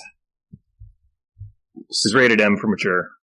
Bit moist under there. I'm going to grab some more LaCroix, boys. I'll be right back. I'm going to rock a piss, too. We got left on the list. We got to get into Joe's movie challenge, which we love these movie challenges. Joe, you might have to never stop doing them, because it's a cool way for all of us to line up on what we're watching, and then also get, if you're listening, watch these movies with us, and then we check back a week later. So we'll get into that, and then we still have the rivalry of the Oral B. So I'm gonna go drop a big old PP. You guys discuss things. I'll be back. Is this what you were talking about, Kevin? Yeah, that looks familiar. Probably wouldn't remember one way or the other. Yeah. Okay. That's something different. I was like, I don't remember the battle rifle part of Descent, but other than that, sure. Joe, what else is new? Joe, what do you got? What do you got for your spread for tonight? For the spread, I've got some pizza rolls, got some chips with salsa, with cheese dip, with the, I guess that's all the toppings. I was going to say with buffalo wings, but that's not really, that's a separate thing. So it's a new sentence there. Yeah. Leftover Chinese food, maybe do a burger. I don't know. Going bone in or boneless on those wings? Oh yeah, these are boneless. These are just like Kroger from the frozen section because I was wandering through the frozen section looking for pizza rolls and it caught my eye. Why not? Yeah, Super Bowl. What's that? Said maybe we will order chicken too. I like to do that sounds like a good idea. I like a nice bone-in wing to strip the meat off the bone. Makes me feel like a real man. I'm on board with that, definitely. Not so much if it's coming from the frozen aisle, though. I don't even know if that's a thing. That's a thing. Okay. Well, you're afraid of frozen bones? No, it just seems like if I'm cooking something up that's not fresh chicken, it might as well just be something I can roll into a ball and eat like a snake. You don't have to worry about bones. Yeah, I guess the bone-in wing is pretending to be more like a proper food. Mm-hmm. Yeah. What kind of dip did you say you had? You know what? I don't have a dip. I guess I've got your good old ranch dressing, which is that's going to be good for the pizza rolls and the wings, but these are already buffalo flavored or seasoned or something, so I didn't really think I needed a dip. I like to do a sriracha on the pizza roll. Oh yeah, sriracha's good on just about anything. Yeah, good. Yeah. Especially it's good on a slice of pizza. Yep, totally. And anything that takes ketchup, sometimes I like to replace the ketchup with a sriracha ketchup, which is just a mix of the two. I've got actually a chipotle ketchup, which is a spicy ketchup, as it would sound like. It's a good ketchup replacement. I think probably you could use that pretty much anywhere you would normally use ketchup. Maybe not in a meatloaf. I think that's supposed to be kind of sweet, but there you go. And so you didn't say I thought you had chips and salsa and then chips and some other. Oh yeah, chips and cheese of some kind. What do you do on the cheese? I pour it out of the jar and heat it up a bit. Nothing super fancy. Do you have brand loyalty in the jar? Oh no, absolutely not. It's usually whatever catches my eye or happens to be near the chips that I'm grabbing. So this is probably either Kroger brand or Tostitos because those are what they line up in the chip aisle at Kroger. Yeah. I think the Tostitos medium salsa cone queso is the best out of all the jarred cheese. Yeah, I don't really fuck around with like the spinach or the artichoke one. No. I don't want it to be white. Right. Yeah, no, for sure. I find too that I'm back. They really need to.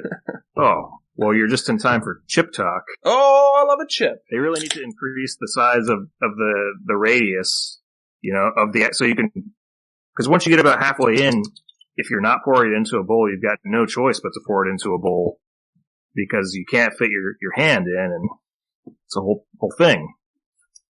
I'm excited to eat some pizza, some wings, some chips. I got a nice hummus I'm excited to break out. We're going to do all the snacks.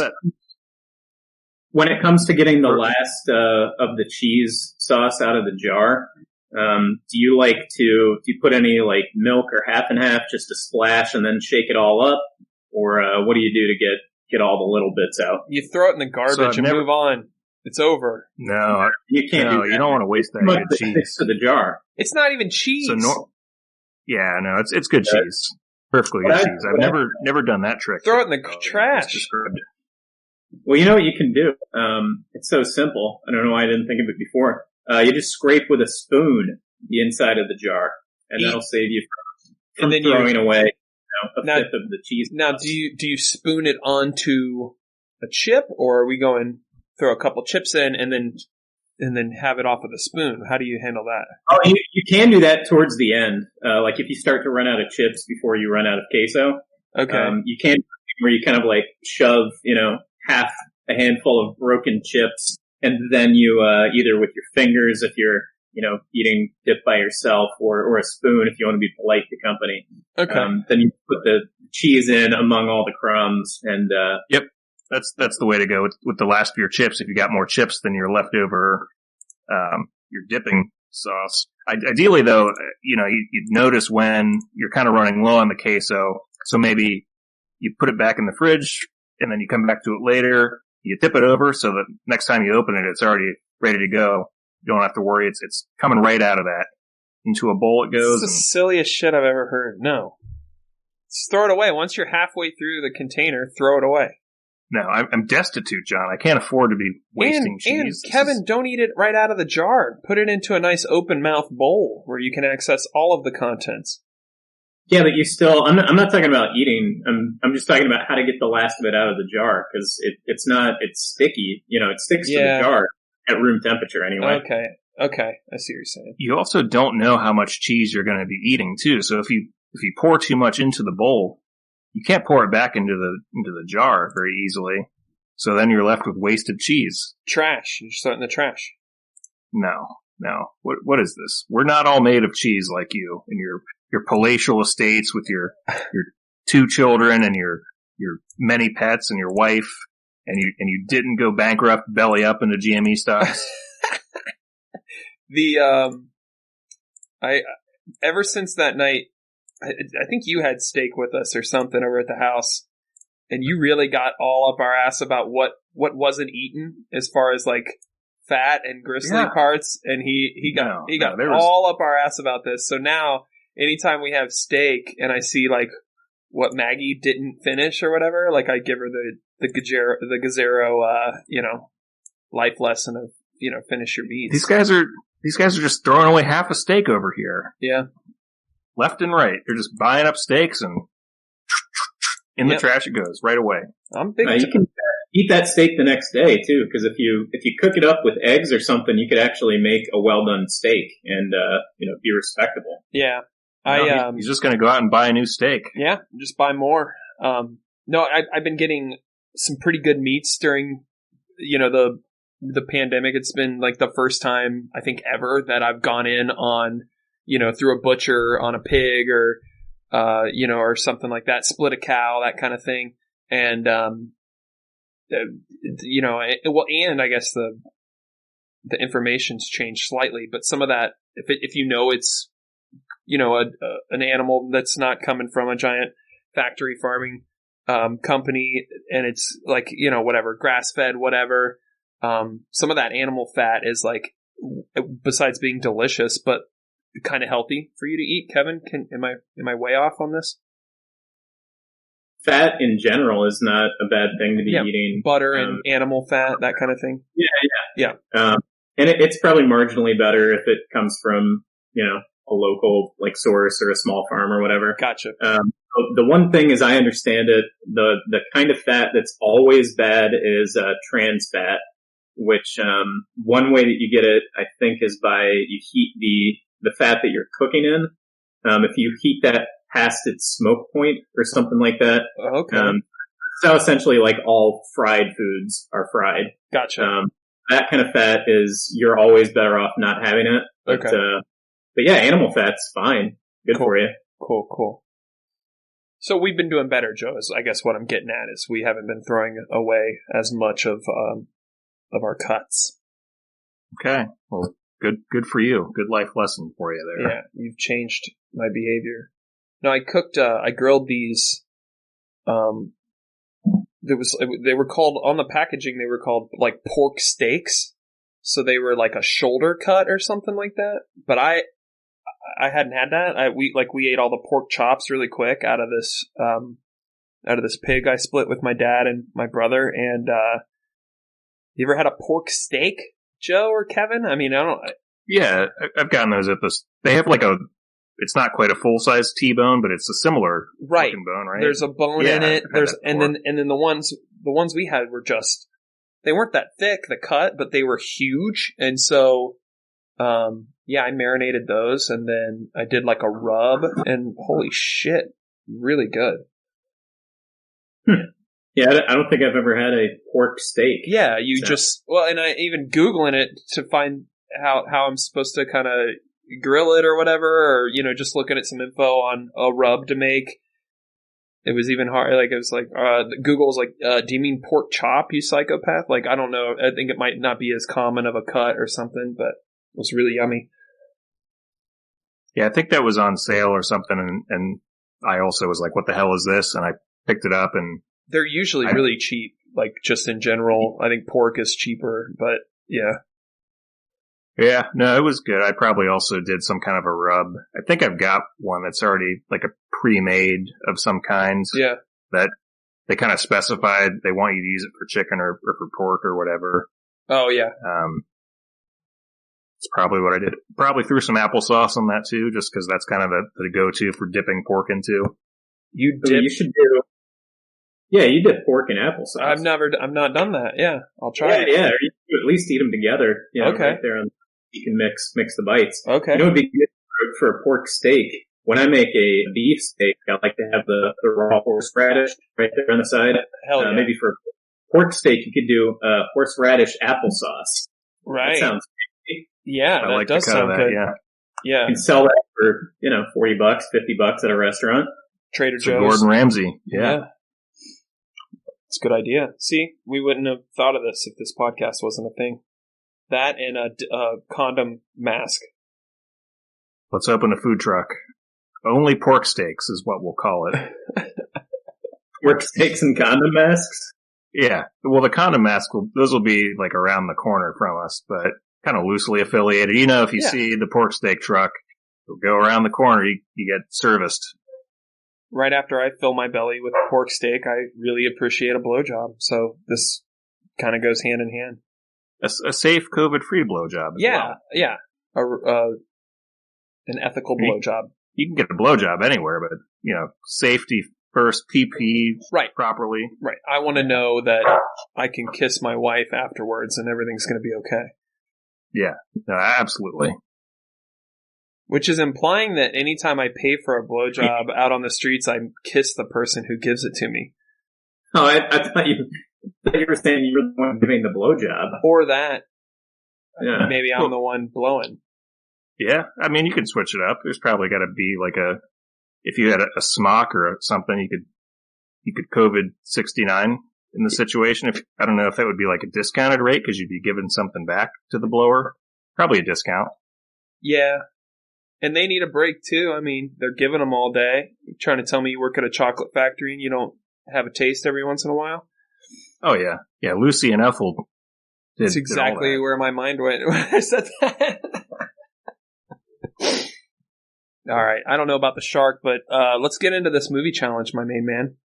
Yeah. So, like I've done for a couple months previously, tried to find a theme to watch a movie every day, new to me. This is the month of February. We've got a couple different things we could have gone with. President's Day is this month. Yeah, Black History Month is a big one that you always seem to forget about every year. So that was going to be the next thing that I said. Okay. Groundhog Day is this month. There's not very many movies on that subject, though. Right. I went with rom-coms or romance movies. So I've got a couple here that I can kind of talk about that I've watched, and maybe you've seen some of these. Maybe these would be new to you. Maybe you'll go out and watch them. Maybe not, based on some of these reviews. But, yeah, here we go. The first one that I watched was a film called 50 First Dates. Ah, a classic. Yeah, well, I feel like 50 First Dates is going to come up if you do a Google search for romantic comedy. Like, I feel like that's going to be in the top 10 or 15 search results. Probably. Yeah. But this was one that I hadn't seen. Drew Barrymore has a short-term memory and forgets Adam Sandler after every day. The usual cast of Sandler people manages to be not funny or tender enough to be a rom-com. I was jealous of Drew Barrymore by the end. 2 out of 10. Very clever. And then after that, I watched The Wedding Planner. This was a man and his wedding planner fall for each other, but they're both seeing other people. This is a common theme you'll find among rom-coms, that usually the people that are falling in love with each other are already dating other people.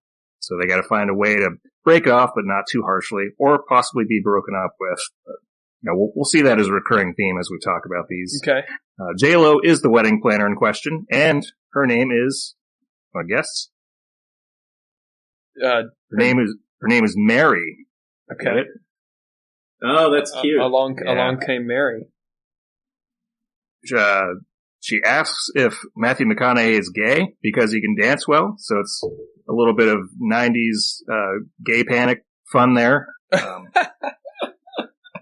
I said it was a 4 out of 10, I guess. There was nothing really great about it. There's nothing too terrible about it, but it was just kind of there.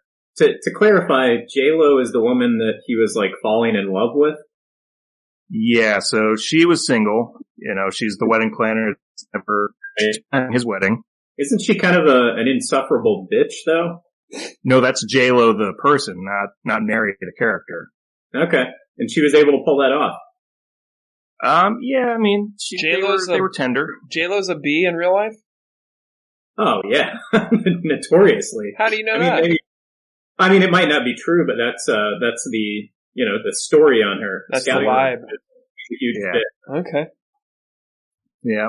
I feel like a lot of Matthew McConaughey, his charm carried that, and she was just kind of there. I don't remember the reason that things got broken off with the lady he was initially seeing, but it probably isn't important. Next thing. Or go ahead. Oh, go ahead. Well, I was just going to say I was going to say Matthew McConaughey is like so nuts right now. He had this book come out, Greenlight, I think is what it's called, and so he's been making the rounds on podcasts and internet shows and Tonight shows and all that stuff, and he's just he's like nuts, but like in a really fun, engaging way. I don't know if you guys have seen him on anything recently, but he's always talking about, I don't know, just real big how to live your life shit in every single thing he says. It's been pretty fun the last couple of weeks of YouTube. I've been enjoying seeing some fucking super weird McConaughey interviews. I have not, but I'll be on the lookout for this book. Get in there. The next movie on the list, The Sweetest Thing. Had you seen this or heard of this one? I've heard of it. You gotta refresh me, yeah. So here's the problem. I don't even know what this was about. Okay. Cameron Diaz was in it, and some guy was in it. I was drunk and mostly on my phone for when I watched it. I actually watched this a couple days before the month started to kind of get a jump start. He almost screwed himself. All right. I said this is the type of movie that you would watch with your high school girlfriend while you're in high school, and she'd probably think it was awesome. And you'd be like, when is Too Fast, Too Furious coming on. And then I also questioned. I like how you should be trying to finger her during this movie. Well, no, she'd be way too laughing her ass off. I was going to say, I appreciate that you said this is one you would watch with your high school girlfriend while you are in high school. Yeah, you probably shouldn't if you're a grown man. Right, I don't think it would translate well to a high schooler today. The other question I had for this film was the ass. There's a lot of focus on Cameron Diaz's ass, but there's not too much ass there on Cameron Diaz. So culturally, we've had a shift in the ass. Remarkable ass. That would have been a better part for J-Lo. Yeah. Right. Well, I don't think we were quite there as a society yet. We hadn't fully embraced the J-Lo and now what we've, the Cardi B type of ass that we see all around. It's, the value of the ass has shifted in a big way in the last 20 years. Sir Mix-a-Lot was really ahead of his time. He was. He's kind of an ass prophet. He was an ass forerunner. Yes. Yes. An early adopter to the badonk. After that, I watched Sleepless in Seattle, another classic that I hadn't seen before. How have you not seen a lot of these movies? I've always introduced you to my friends as this is my fellow cinephile friend, TV's Joe Gazzaro, and you haven't seen 50 First Dates, The Wedding Planner. You haven't seen these yet. It's blowing me away right now. I'm floored. They're chick movies. Those are gay movies. There's a lot of rom-coms out there. Those are my secret watch it alone, really late at night movies, and I'm smitten. You're allowed to have seen them and not be gay, but you get a pass if you haven't seen any of those. That's for me. That's fair. Sleepless in Seattle is one that you might have been forced to watch at some point with a girlfriend, or maybe you did check out because you were curious about what all the buzz was about. This one had the America's Sweethearts, not to be confused with the America's Sweethearts of the movie America's Sweethearts, but America's Sweethearts, Tom Hanks and Meg Ryan. The conversations were not very silly. It's a nice break from some of the other ones that I'd watched where people are saying all kinds of wacky things. Probably one the Wedding Planner would kind of fall into, just dialogue, very not realistic. It's actually more of a breakup movie, I thought, because the crux of the movie, you guys, it sounds like have maybe seen this. Now that you're talking about it, wait, does he have a son? And it's something about a radio show. If someone calls in, yeah. So his wife dies at the very beginning, so that's not a spoiler. But then his son calls in to the radio station and says he wants his dad to find a new lady friend after a certain amount of time goes by, and then Meg Ryan is smitten with the kid, and she wants to be that lady. So this is kind of all about her breaking up with her boyfriend. It ends with them not getting together, just kind of actually meeting for the first time at the top of the Chrysler Building or the Empire State Building, one of those two. So yeah, not really a dating movie, I guess, but it has Bill Pullman, and so does While You Were Sleeping. And I could have sworn that one had a Paxton, one had a Pullman, but no. In case you were also trying to figure out a way to remember that, it's no Paxton for both of them. No Paxton for any of the sleeping movies. Just Pullman. Just Pullman. Only Pullman. I gave that an 8 out of 10. Okay. Strong. Yeah. Now, what's the one with Billy Crystal and Meg Ryan? That's When Harry Met Sally. Okay, see, I was super classic. I was confused those two in my mind, but yeah. Yeah, I've definitely seen that one, so we won't see that one coming up on the list here at all. Go through one more before we call it a day on this list.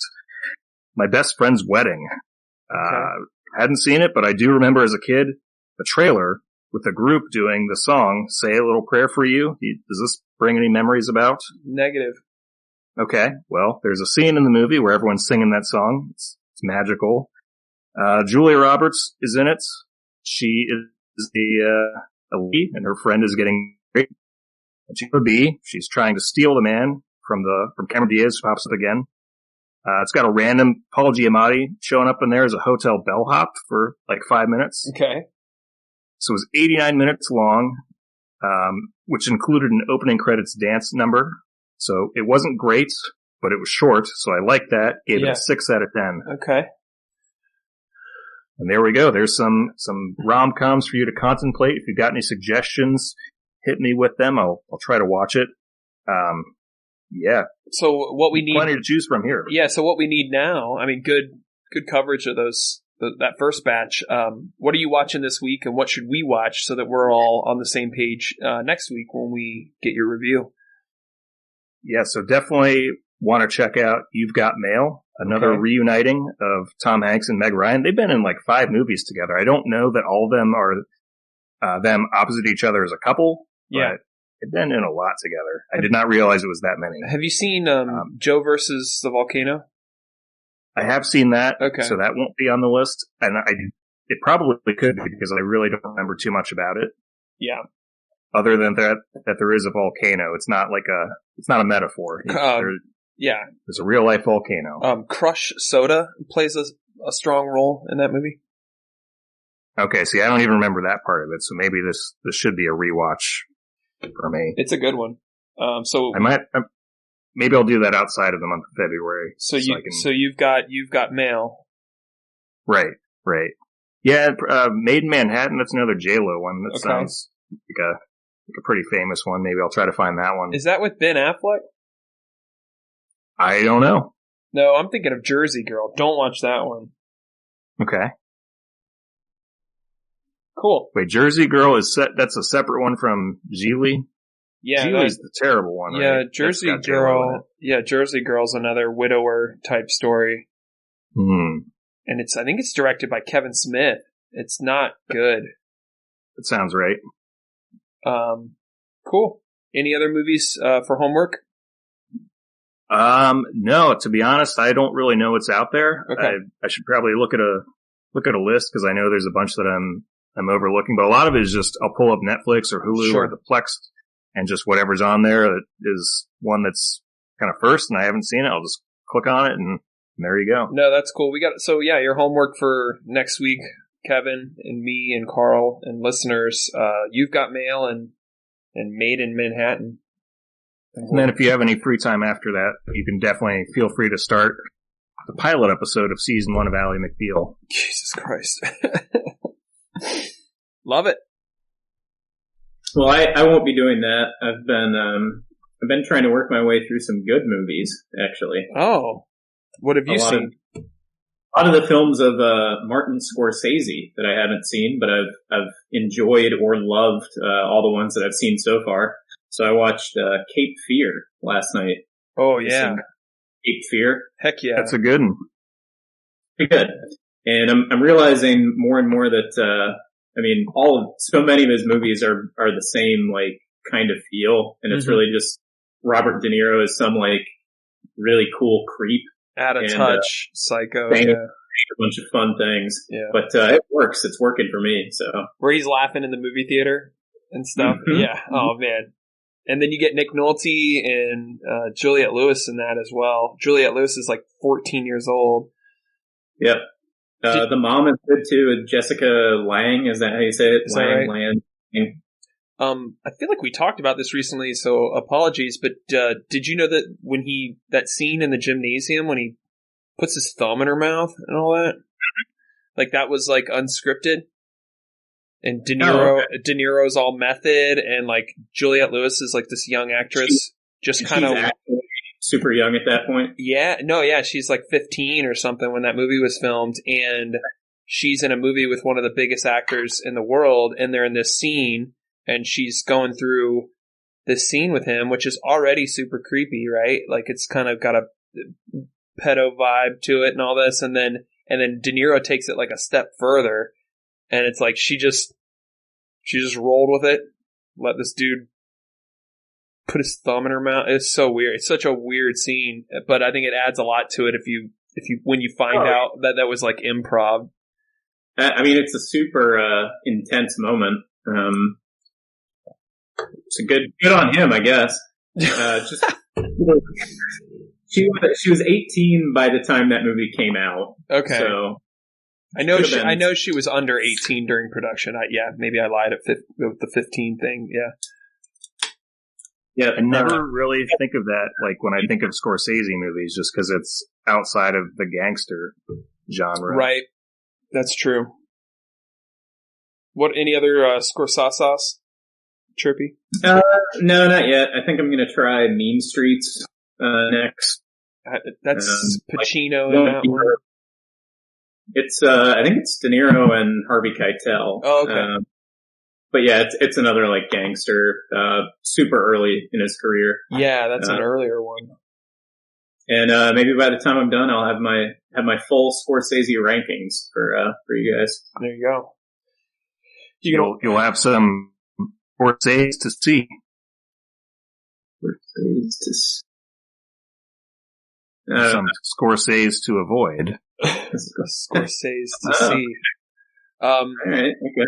Kevin, are you going to watch the newest one he did? I think that was last year or 2019. It's on Netflix. The Irishman? The Irishman, yes. Yeah, I saw it, but it's okay. I mean, so far it's my least favorite of anything I've seen from him. You want to talk about loving your 80-minute runtime? That one, Jesus Christ! Yeah, way out real. That was a multiple session for me, and that in and of itself kind of takes away from a movie when I have to remember where I was and what was happening. Yeah, I'm not good at 3-hour movies. It's a balance because you do get a lot more time with the characters, which you get a little more invested. But at the same time, who's got time for a 3-hour movie? The answer is I do because I saw it in one sitting. So, right, sure. I think I got through most of that movie wrapping presents, and so it was not quite like having to watch 3 hours. Touch and go, yeah. But yeah. That's how I'm treating the Super Bowl, because I think that's like 3 hours. Yeah, it'll probably run a little bit longer than a normal game, because there's like, some ceremonial stuff that they're going to want to do. I thought it would be fun to get a few of us red-blooded guys together and go play Topgolf. And did that not work out? That would be a thing to do while the game was on. You wouldn't have to pay attention to it the whole time. Are you guys doing that or no? No interest out of all you cucks. So I thought about it, but between golf and watching the Super Bowl, I feel like I could do one or the other, not drinking, but not both. Yeah, I would need to drink if that was going to be a thing. I'm pretty sure. Yeah, and you don't want to smoke weed at Topgolf, probably. I think that's a crowd that probably wouldn't be super happy with you. And call the police on you. Do you want to hold off on Rivalry till we get Carl back, or? Kind of. So there's two ways we could do this. It's going to be a Pictionary. Not Pictionary, Scattergories style game. Okay. So we could do it with you two, and then give Carl a chance to defend the points that you scored, type of thing, or we could just wait until next time. Yeah, might be kind of redundant for anyone listening. We'll wait till we get Carl Boy back, and then he can. I also want him here to witness me win it all. So. Yeah, this game will be just as good. It should be better by then in terms of the availability of information. Yeah. We'll try to get Super Shark on the episode next week, listeners. I know you're looking forward to hearing from him, and I do have a fun segment planned. He has these bizarre, super weird, borderline sleepwalking, borderline night terror dreams that his wife has been recording the audio of, and it's kind of creepy. It's kind of some weird next level shit. So we'll play some of those on the pod. But I'd like to have him on so we can talk about how strange he is with him here. So look forward to that. Otherwise, have a good Super Bowl. Kevin, Joe, be well. Anything else we want to hit before peacing out? Oh, yeah. No, but I had a quick question. Where do you guys buy clothes? I buy almost all of the clothes that I bought in the last year. I bought from 32degrees.com. There you go. And I went over check them out. Everything's super stretchy, which is important to me. I've got the kind of like autism or whatever where you don't like a rough thing rubbing up against you. Okay. So 100% cotton t-shirt to me is like, might as well be made out of hair. I like everything. either a tri-blend or a spandexy kind of finish to it. So, do they have a brick and mortar, or are they just online? I think they might sell out of some of the bottom shelf department stores, Macy's, Walmart, Target, whatever. But yeah, everything, I just buy online. Everything's super cheap. It's really good. Activewear, 32degrees.com. Thank you for asking. Okay. So for t-shirts and any kind of like activewear stuff, that's 100% online or Amazon, or I really like a website. It's a $6 t-shirt. You can get, we're not sponsored, but love these guys. They have some pretty good designs. You kind of have to go through and find some designs you like, but they always do a deal. It's 10 shirts for $50, which is crazy. I mean, and they have like cool movie reference shirts and, comic book stuff and video game stuff. So if you want some goofy t-shirts, I love those guys. And then, for pants or something you would want to try on, I'm a big Kohl's fan. I like Kohl's. Okay. So.